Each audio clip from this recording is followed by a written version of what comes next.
slapped you across the face. I don't know. But you have your stories, right? And these are scars, and they sort of affect who we are. They can affect how we live. And so this morning we are going to actually talk about 3 different types of scars. 3 different types of scars. We're going to go from the least dangerous to sometimes the most dangerous, all right? The first type of scar I already told you a story about. It's called the physical scar. And my story was kind of funny, and it really sort of made a great sermon illustration. Thank you, God. You know what I mean? But let me tell you of a situation where it wasn't such a great story. I went to school in Norwalk, a Nazarene Christian school, and in the 4th grade, I had my first girlfriend. Right? Yeah. Wow. Yeah, her name was Shelly. She was a Caucasian girl, a white girl, blonde hair, blue eyes, smart, intelligent, and everything like that. And I mean, we knew she was intelligent because back then, whenever you got an A, they'd have you come to the front and get your paper. You know what I mean? And she was always going up to get her paper.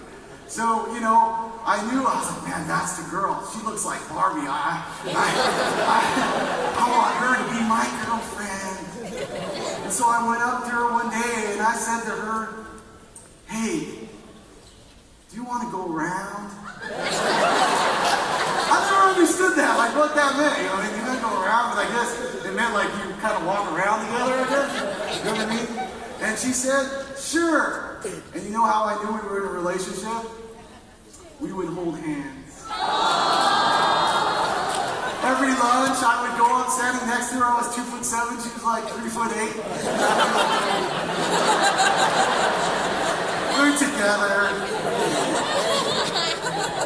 And I really liked her. She was really great. I'm not going to say that I knew what love was back then, and I surely didn't. You know what I mean? Come on, it was 10.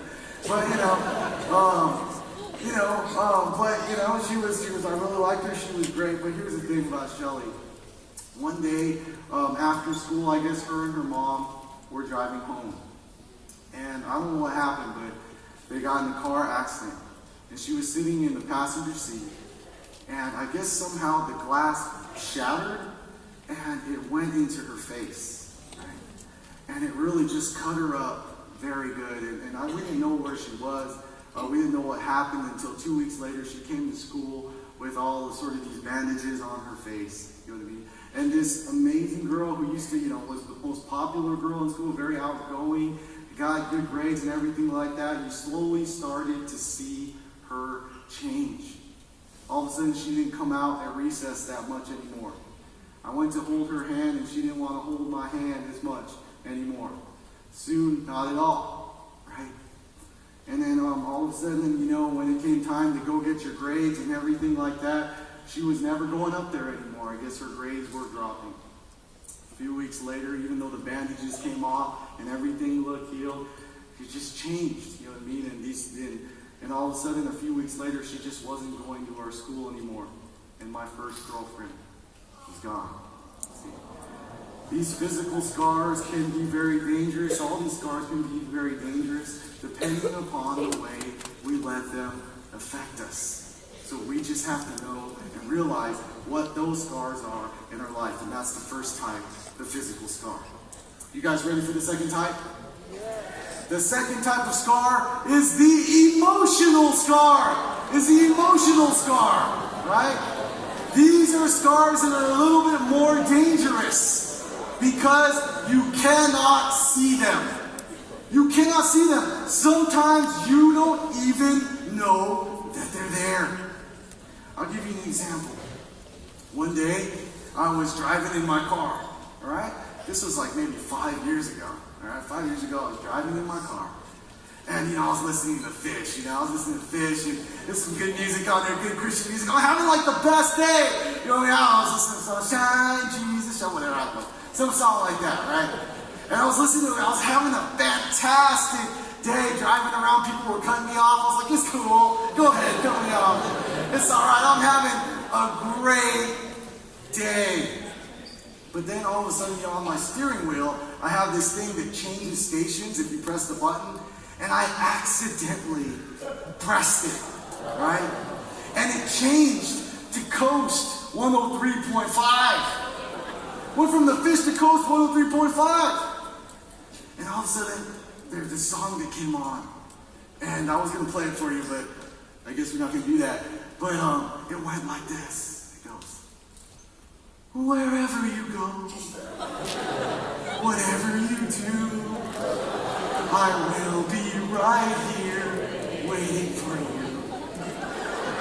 Whatever it takes, or how my heart breaks, I will be right here waiting for you.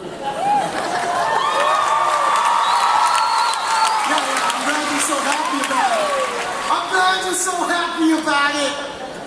Because when I heard it, I went from like, woohoo, to all of a sudden, no! Why? Oceans apart day after day. I'm going insane. Why? See, that song was one of the songs, it was one of the songs of me and my ex-girlfriend, who broke up with me and left. And I didn't even know, this was like 10 years after, and it was still there, and all of a sudden I was like, I'm having the worst day. It's not so shiny anymore.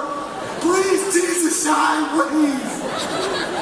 It's just so sad. I'm just right here waiting. And it's so funny, when I play that song, it's weird. When I'm playing it on the piano, I always kind of look at the door, as if I'm expecting someone to walk in. It's like, I didn't even know I was doing it until my best friend said, hey, dude, why are you looking at the door? And I was like, you're married, man. I was like, yeah. Oh, it's a scar. Gotta get rid of that. Don't worry, we're gonna talk about it today. So you have it from those sorts of events, breakups, you don't even know that you're there. Or for example, this. Sometimes you're there. Have you noticed that when your friends say something and then your parents say the exact same thing, for some reason when your parents say it, you just go from like happy to mad like right away? Have you noticed that? Like your friend could be like, hey, what up, fool? You so stupid. We're gonna get stupid today. And you're like, yeah, fool. What up, dog? It's gonna be good. Right? And then your mom comes up to you and she says, man, you're so foolish. Sometimes you can be so stupid. You're like, why did you say that to me? I'm going into my room and I'm not coming out. I'm not going to church this Sunday. I am not. Then you get on the phone and your friend's like, what up, fool? What happened, stupid? Oh, just called me a fool. It's in there. Emotional scars. They're in there, and I gotta tell you, they don't change. I'm the senior pastor of the First Southern Baptist Church of Anaheim. I'm a happy guy. I love people, right? But my mom goes to the Thai church that meets upstairs, and sometimes when she come down, she needs to say one word to me, and I'm like, I'm the pastor. Leave me alone. Go back upstairs. Emotional scars. Do you have them? Think about it right now. Think about it. What was the first one? Physical. Say it together. Physical. What was the second one? Whoa. Emotional. Don't step right there. You might fall over. All right. Emotional. And here comes the third one and the most dangerous one. You ready? The spiritual scar. This is a scar that is so dangerous because you cannot see it oftentimes, but it separates you from God. And it's one that I constantly deal with as an evangelist and as a pastor, especially when I'm working with young people like you. I went to UC Irvine for college, right? I had made it into every UC because I got news for you back in 1995. It was really easy to get into the UCs. I'm really sorry that it's harder now. But back then, UC Irvine, I was like, you go to UC Irvine? What, you got like a 2.3 GPA? I'm like, yeah, so what? But I happened to get into every UC, and I went up to Berkeley, and I was like, man, this place is far, man. I ain't going to Berkeley. It's too crazy. I'm not ready to leave home yet. I went to UCLA. I went to visit UCLA. And I went in there and I said, you know what?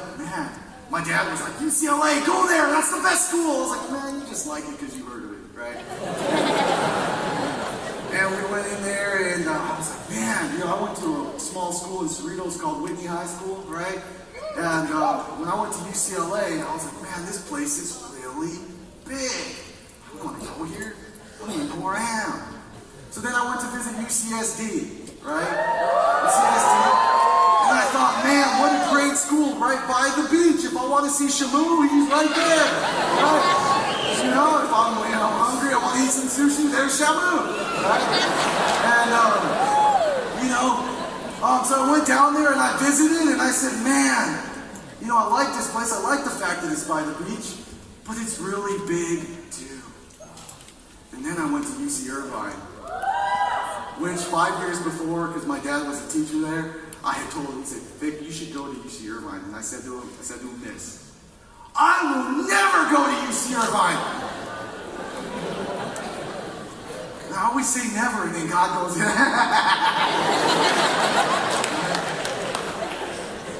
And then I went to UC Irvine, and I visited, and I fell in love with the school. Do you know why I fell in love with the school? Check this out. I walked out on campus, and I took one look, and I fell in love. Do you know what I saw? I saw Asians as far as